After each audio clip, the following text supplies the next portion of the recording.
चलिए फ्रेंड्स, आज के इस वीडियो में हम लोग देखने वाले हैं क्लास 12 वालों के लिए इंटरमीडिएट कंपार्टमेंटल परीक्षा में जितने भी छात्र शामिल होने वाले हैं उन सभी छात्रों के लिए ये वीडियो काफ़ी इंपॉर्टेंट होगा। ठीक है, इस वीडियो में हम लोग देखने वाले हैं 12 केमिस्ट्री का यहाँ पे रसायन विज्ञान का कुछ इंपॉर्टेंट मॉडल सेट क्वेश्चंस को जो आप सभी के कंपार्टमेंटल परीक्षा में 12वीं कंपार्टमेंटल परीक्षा में आने वाले हैं। ठीक है, देखिए मैं आप लोग को एक चीज़ क्लियर कर दूँ, यहाँ पे जो भी आप लोगों का सिलेबस होता है 12वीं का एनुअल परीक्षा वार्षिक परीक्षा का, सेम उसी तरीके से कंपार्टमेंटल परीक्षा का भी होता है। ठीक है, तो जो आप लोगों को वार्षिक परीक्षा में जितने भी क्वेश्चन पूछे गए हैं उसी पे आधारित उसी के लेवल का क्वेश्चन, उससे थोड़ा सा कम लेवल का क्वेश्चन आप सभी को कंपार्टमेंटल परीक्षा में पूछा जाता है। ठीक है, और जो पैटर्न आप लोगों को वार्षिक परीक्षा में देखने को मिला था सेम पैटर्न आप लोगों को देखने को मिलेगा इंटर कंपार्टमेंटल परीक्षा में। जैसे 50% ऑब्जेक्टिव जो किया गया था बिहार बोर्ड में वार्षिक परीक्षा में, उसी तरीके से आपको इंटर कंपार्टमेंटल में भी देखने को मिलेंगे। तो चलिए एक एक चीज़ की जानकारी हम लोग लेते हैं यहाँ पे 12 केमिस्ट्री रसायन विज्ञान का। ठीक है, इंपॉर्टेंट क्वेश्चंस देखते हैं जो आप सभी के एग्जाम्स में काफ़ी सारे क्वेश्चंस आने वाले हैं। ठीक है, वीडियो को अंत तक सभी देखना।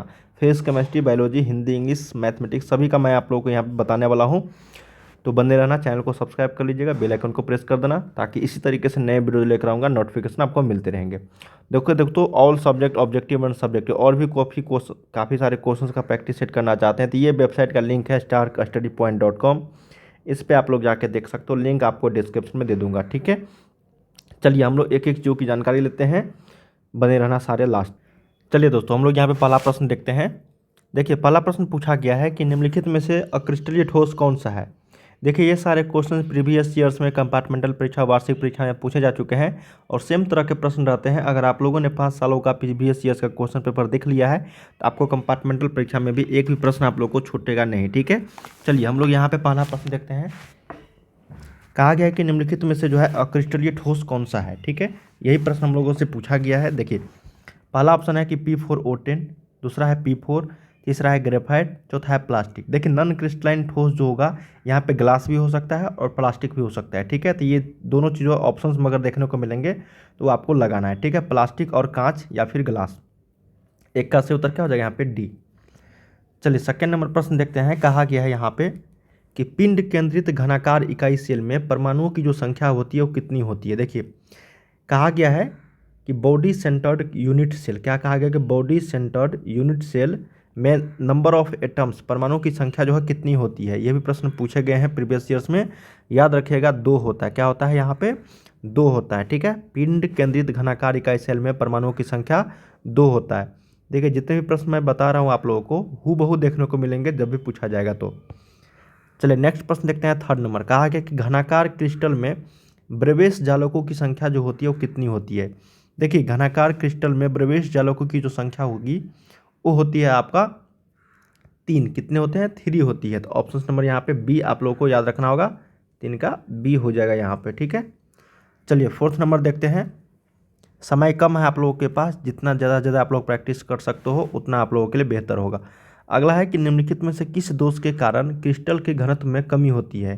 क्या कहा गया है कि निम्नलिखित में से किस दोष के कारण क्रिस्टल के घनत्व में जो है कमी होती है, उसको हम लोग बोलते हैं शॉर्टकी डिफेक्ट। क्या बोलते हैं शॉर्टकी डिफेक्ट। ऑप्शन नंबर यहाँ पे 4 का बी के साथ चलना है। चलिए अगला प्रश्न देखते हैं 5 नंबर।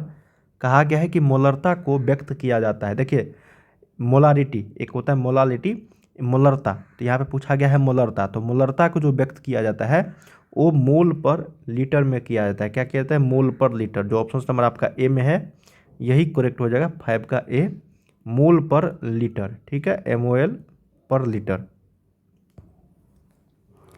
अगला है 6 नंबर। कहा गया है आपका यदि विलायक के 1000 ग्राम में ग्लूकोज का 18 ग्राम उपस्थित है तो घोल को क्या कहेंगे हम लोग। ठीक है, 1 मोलर या फिर 0.1 मोलर या फिर 0.1 मोलर या फिर 0.5 मोलर। देखिए मोलर और यहाँ पे मोलल है। ठीक है ना, तो यदि विलायक के बोला गया है कि 1000 ग्राम में ग्लूकोज का 18 ग्राम उपस्थित है, मतलब कोई विलायक है 1000 ग्राम, उसमें ग्लूकोज जो है 18 ग्राम उपस्थित है, तो घोल का यहाँ पे क्या कहेंगे हम लोग घोल में। ठीक है, तो इसको आप लोग याद रखिएगा 0.1 मोलल कहेंगे। ऑप्शन नंबर आपको बी में है। ठीक है, देखिए इस तरह के प्रश्न मैं आप लोग को बता दूं, आप लोग अगर थ्योरेटिकल ये न्यूमेरिकल क्वेश्चंस है थोड़ा सा, तो देखिए, अगर आप लोगों को मान लो कि 50% ऑब्जेक्टिव 70 क्वेश्चंस रहेंगे, जिसमें से आपको सिर्फ और सिर्फ 35 का ही जवाब देना है, सेम पैटर्न रहेंगे जो वार्षिक परीक्षा का था। आप लोग समझ लो 60 प्रश्न, 60 से 65 प्रश्न आप लोग को थ्योरेटिकल रहेंगे, मतलब उसमें आपको न्यूमेरिकल टाइप क्वेश्चंस नहीं रहने वाले, ठीक है। तो 4 से 5 क्वेश्चंस ही न्यूमेरिकल टाइप रहते हैं, तो उसको आप लोग छोड़ भी सकते हो अगर नहीं आती है तो, ठीक है। तो आप आसानी से थ्योरेटिकल क्वेश्चंस कर सकते हो। 7 नंबर है कि किसी तनु घोल का अनुसंख्य गुणधर्म निर्भर करता है। देखिए, ये बहुत ही इंपॉर्टेंट प्रश्न है, इसको याद रख लीजिएगा कि किसी तनु घोल का जो अनुसंख्य गुणधर्म है, मतलब कोलिगेटिव प्रॉपर्टी जो है, वो डाइल्यूट सॉल्यूशन किस पे डिपेंड करते हैं। तो ये नंबर ऑफ पार्टिकल्स पे करता है, ठीक है। तो याद रखेगा, विलय के कणों की संख्या पर the number of particles of solute. बहुत ही शानदार प्रश्न था, 7 का सी याद रखिएगा, ठीक है। विलायक के कणों की नहीं, विलय के कणों की संख्या। देखिए यहाँ पे सोल्यूट होगा, इसको भी कन्फ्यूजन मत होना। 7 का सी यहाँ पे सही उत्तर है। चलिए 8 नंबर है, ये फार्मूला है कि किसी विलयन के प्रसारण दाब को किस संबंध से व्यक्त किया जाता है। तो हम लोग जानते हैं एक फार्मूला दोस्तों, पाई बराबर होता है CRT, या ऑस्मोटिक प्रेशर में यूज होता है। सही उत्तर यहाँ पे क्या हो जाएगा, 8 का बी आपका राइट हो जाएगा, यही है।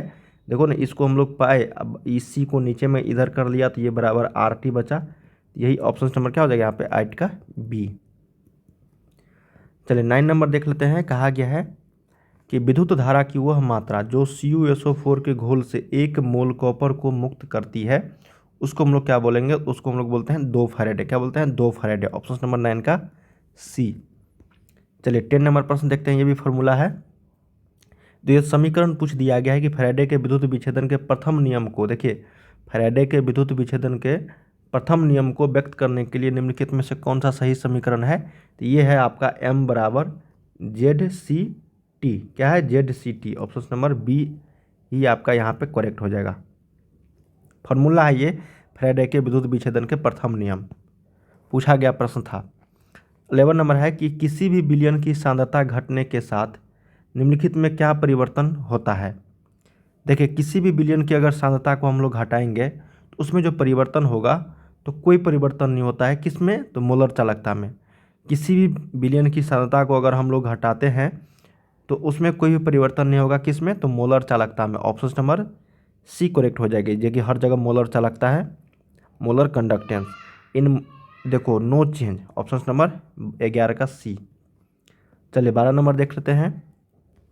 प्राथमिक सेल कौन सा नहीं है। देखिए 3 सेल होंगे जो प्राथमिक सेल होंगे, और एक होगा जो प्राथमिक सेल नहीं होगा, मतलब वो द्वितीयक सेल होगा, ठीक है। तो कौन सा यहाँ पे प्राथमिक सेल नहीं है वो पूछा गया है। देखिए Leclanche cell, Galvani cell, mercury cell, ये सारे आपको प्राइमरी सेल है, ठीक है। लेकिन ये लेड संचायक जो है ये प्राइमरी सेल नहीं है, तो 12 का से उत्तर डी के साथ चलेंगे। 13 नंबर है कि निम्नलिखित में से कौन कारक अभिक्रिया दर को प्रभावित करता है। देखिए यहाँ पे पूछा गया है रिएक्शन ऑफ रेट को कौन से फैक्टर्स जो यहाँ पे प्रभावित करते हैं, ताप, दाब, सांद्रण, या फिर इनमें से सारे। देखिए ताप भी करता है, प्रेशर भी करता है, और कंसंट्रेशन भी करते हैं, मतलब इनमें से सारे हो जाएंगे, all of these. Option number D. 14 number है कि शून्य कोटि अभिक्रिया के लिए वेग स्थिरांक की जो इकाई होती है वो कितनी होती है। देखिए शून्य कोटि अभिक्रिया के लिए वेग स्थिरांक की जो इकाई होती है वो होती है मोल प्रति लीटर प्रति सेकेंड। तो ऑप्शन नंबर क्या हो जाएगा यहाँ पे, 14 का ए। ये मतलब ये आपका यूनिट था इसका, ठीक है, जीरो ऑर्डर ऑफ रिएक्शन का। 15 नंबर है कि यदि कोई प्रथम कोटि की अभिक्रिया 32 मिनट में 75% पूरी हो जाती है तो इसके 50% पूरे होने में जो समय लगेंगे कितने लगेंगे। देखिए ये प्रश्न दोस्तों हूबहू आप लोगों को देखने को मिलेंगे जब ये पूछा जाएगा कि 32 मिनट में 75% यहाँ पे पूरी होती है, तो 50% पूरी होने में कितने समय लगेंगे, ठीक है। तो ऑब्वियसली बात है यहाँ पे दोस्तों 32 मिनट से कम लगेंगे, तो यहाँ पे सही उत्तर हो जाएगा 15 का सी हो जाएगा, यहाँ पे 16 मिनट। क्या हो जाएगा, 16 मिनट, ठीक है। ऑप्शन नंबर सी 15 का क्या हो जाएगा यहाँ पे, सी हो 16 मिनट हो जाएगा, ठीक है। चलिए अगला प्रश्न देखते हैं। कहा गया कि यदि किसी अभिक्रिया का वेग निम्नलिखित प्रकार से व्यक्त किया जाता है, जो यहाँ पे दिया गया है, वेग बराबर कितना दिया गया है, के, ए और यहाँ पे बी, ठीक है। बोला गया है कि इस अभिक्रिया की जो ऑर्डर होगा वो कौन सा होगा इस अभिक्रिया की कोटि, मतलब ऑर्डर ऑफ द रिएक्शन। देखिए टोटल यहाँ पे कितने होंगे, यहाँ पे कितने ऑर्डर की ये रिएक्शन है, ये टोटल है थर्ड ऑर्डर की, कितने हैं 3 ऑर्डर के, तो ऑप्शन नंबर यहाँ पे 16 का बी हो जाएगा। 17 है कि भौतिक अधिशोषण के लिए अधिशोषण की जो ऊष्मा होती है वो कितनी होती है, कितने से कितनों बीच की के बीच होती है फिजिकल यहाँ पे एडसॉर्प्शन के लिए, ठीक है। तो 17 का से उत्तर हो जाएगा ऑप्शन नंबर ए 20 से 40 किलो जूल पर मोल, ऑप्शन नंबर ए। 18 है दोस्तों कि जो पदार्थ जल का पृष्ठ तनाव कम कर देता है उसको हम लोग क्या बोलते हैं, तो उसको हम लोग बोलेंगे सरफेक्टेंट, क्या बोलेंगे सरफेक्टेंट, पृष्ठ सक्रिय कारक, ऑप्शन नंबर 18 का डी। चलिए 19 नंबर देख लेते हैं, कहा गया है कि निम्नलिखित में से कौन जल में कोलाइडी विलयन का निर्माण करता है। देखिए कोलाइडी विलयन का जो निर्माण करते हैं उसका नाम है स्टार्च, क्या बोलते हैं स्टार्च, ऑप्शन नंबर 19 का सी।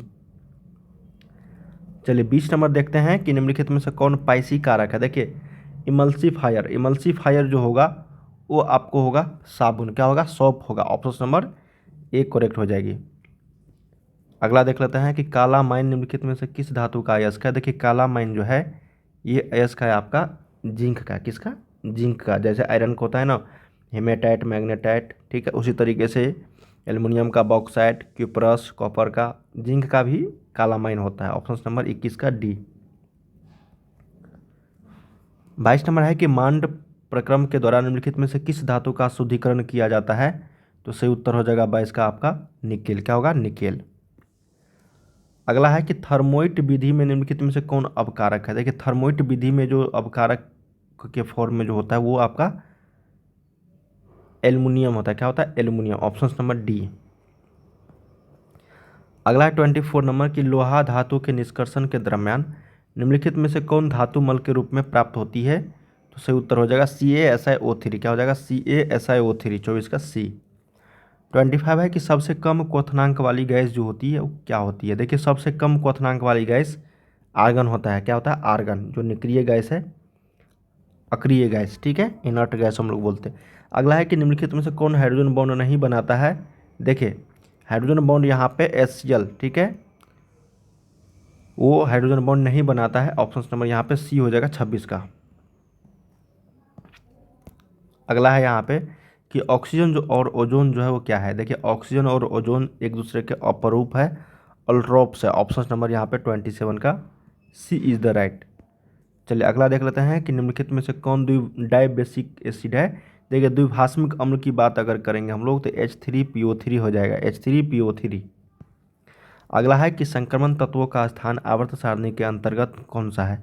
देखिए ट्रांजिशन एलिमेंट जो हम लोग बोलते हैं वो कौन से एलिमेंट ब्लॉक के तत्वों को बोलते हैं, तो वो होता है आपका डी ब्लॉक तत्वों को, ठीक है, डी ब्लॉक को हम लोग बोलते हैं संक्रमण तत्व।